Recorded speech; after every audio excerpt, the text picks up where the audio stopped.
vierkantsvoltooiing met vergelykings. As jy niks, met ander woorde, 'n 1 voor jou x kwadraat het, dan is dit baie makliker, want ons gebruik baie minder breuke.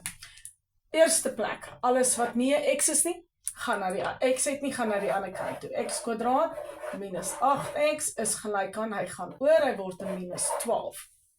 Goed, vat wat voor jou x staan.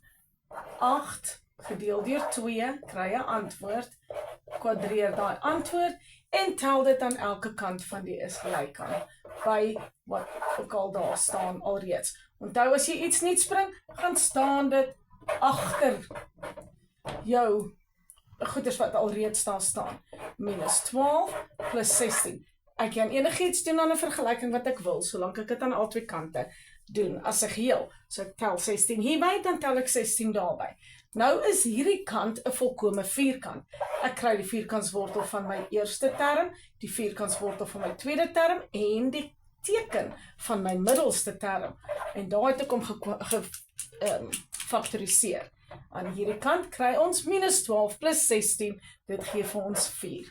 Hoe raak ek ontslaaf van 'n kwadraat? Onthou, as jy as 'n mens jou eie kwadraat gaan wegvat met 'n vierkantswortel, moet jy 'n plus of 'n minus daarvoor sit. Die rede is 2 kwadraat is 4 en minus 2 kwadraat is 4. So ons weet nie wat is die teken van hierdie ene in die binnekant nie. So wanneer ons die kwadrate trek, x minus 4, gaan ons 'n plus en 'n minus aan die ander kant sit. Goed, kwadraat en 'n vierkantswortel is die omgekeerde van mekaar. Net soos 'n plus die omgekeerde van 'n minus is en 'n maal die omgekeerde van 'n deel is. Nou het ek x minus 4 is gelyk aan plus minus 2. En dan moet die heel laaste die 4 aan die kant toe gaan. X is gelyk aan, en nou het ek 4 plus minus 2. So, x is gelyk aan 4 plus 2, of x is gelyk aan 4 minus 2. 2 antwoorde, want ons het 'n kwadraat. As jy 'n kwadraat het jy oor die algemeen 2 antwoorde. So x is gelyk aan 6, of x is gelyk aan 2.